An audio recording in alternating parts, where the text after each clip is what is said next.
वालेकुम अस्सलाम वरहमतुल्लाहि वबरकातुहू। अल्हम्दुलिल्लाहि रब्बिल आलमीन वस्सलातु वस्सलामु अला सय्यिदिना मुहम्मदिन व अला आलिहि व सहबिहि अजमईन अम्मा बअद। கண்ணியத்திற்கும் மரியாதைக்குரிய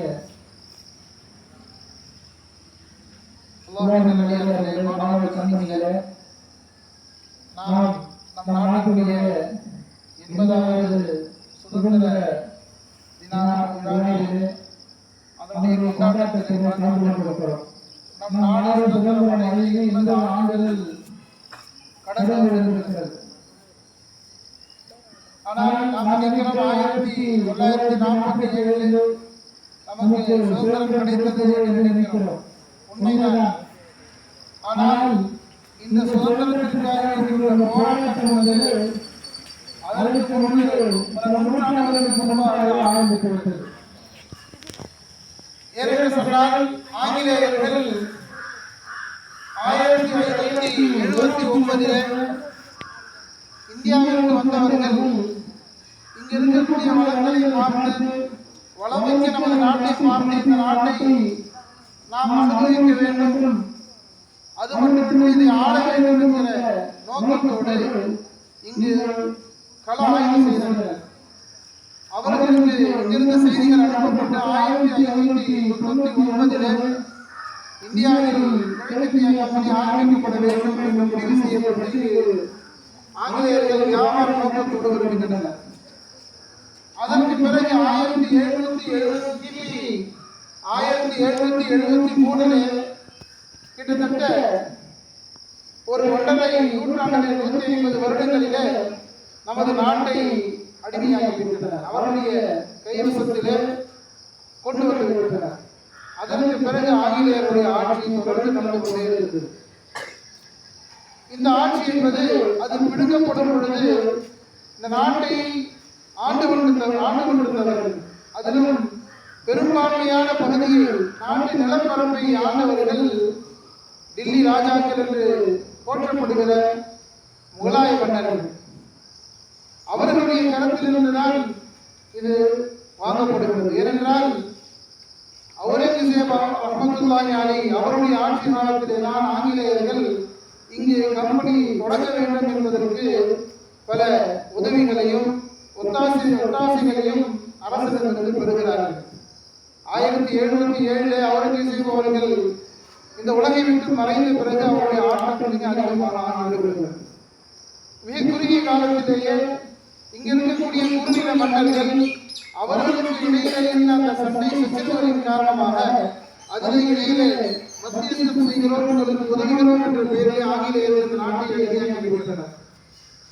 அந்த நேரத்திலே இஸ்லாமிய அறிஞர்கள், இஸ்லாமிய அரசர்கள், பொதுமக்கள், உலமா பெருமக்கள், பெண்கள் என அனைத்து தரப்பு மக்களும் இந்த முஸ்லிம்கள் இந்த நாட்டுக்காக எந்த ஒரு பலனையும் எதிர்பாராமல், எந்த ஒரு பெயர் புகழையும் எதிர்பாராமல் நாட்டுக்காக போராடினார். மன்னர் பகதூர் ஷா அவர் மிகப்பெரிய ஒரு அரசர். அவரை பிரிட்டிஷாரை கொலை செய்தார் என்ற குற்றத்திற்காக கைது செய்து பர்மாவிலே சிறை வைத்தார்கள். அங்கு அவர் பசிக்கிறது, எனக்கு உணவு வேண்டும் என்று கேட்ட பொழுது 2 பாத்திரங்களை மூடி கொண்டு வந்தார்கள். ஆசையோடு அவர் திறந்து பார்த்த பொழுது அவருடைய 2 மகன்களுடைய தலைகள் அதில் வெட்டி ரத்தத்தோடு வைத்துக் கொண்டிருக்கிறார். அவ்வாறு அதே கவலையிலேயே அவர் பர்மாவிலேயே வஃபாத்தாகிவிட்டார். அதற்கு பிறகு ஆலிம் பெருமக்கள் லக்னோவிலிருந்து டெல்லி வரை எத்தனை மரங்கள் இருக்கிறதோ அத்தனை மரங்களிலும் ஆலிம்கள் தூக்கிலிடப்பட்டிருக்கிறார்கள் என்று வரலாறு சொல்லுகிறார்கள். தேவபந்துடைய உலமாக்கள், குறிப்பாக தேவபந்துடைய முதல் மாணவர் ஷேக் முஹம்மது ஹசன் தேவபந்தி ரஹ்மத்துல்லாஹி அலைஹி அவர்களும் அவருடைய மாணவர் ஹுசைன் அஹ்மத் மதனி ரஹ்மத்துல்லாஹி அவர்களும் இந்த சுதந்திரத்திற்காக வேண்டி ஒரு பெரிய போராட்டத்தை செய்தார்கள்.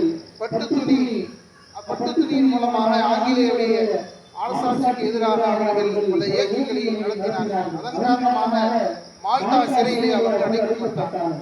இவ்வாறு முஸ்லிம்களுடைய தியாகம் என்பது இந்த நாட்டிற்காக எண்ணிலடங்காமல் இருக்கிறது.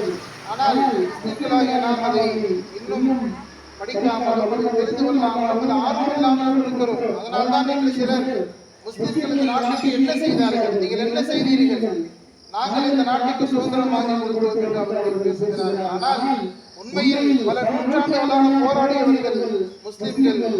பிறகு 1847 பிறகுதான் சிப்பாய் கழகம் போன்ற கழகங்கள் வருகிற நேரத்திலேதான் எல்லா தரப்பு மக்களும் முஸ்லிம்களோடு அவர்கள் இணைந்து கொண்டார்கள் என்றுதான் நான் சொல்ல வேண்டும். எனவே இந்த உலகத்திலே இந்த இந்தியா என்கிற ஒரு நாடு இருக்கும் வரை இங்கு முஸ்லிம்கள் இருப்பார்கள். அவருடைய தியாகங்கள் பேசப்பட வேண்டும் என்று சொன்னால் வரலாறுகள் பகிரப்பட வேண்டும். நம்மவர்களை முஸ்லிம்களை இந்த நாட்டிலே சுதந்திரமாக சந்தோஷமாக வாழ்வதற்குண்டான எல்லா வசதிகளையும் அல்லாஹ் ஏற்படுத்தி தந்து புரிவாராக. ஆமீன். அஸ்ஸலாமு அலைக்கும் வரஹ்மத்துல்லாஹி வபரகாத்துஹு.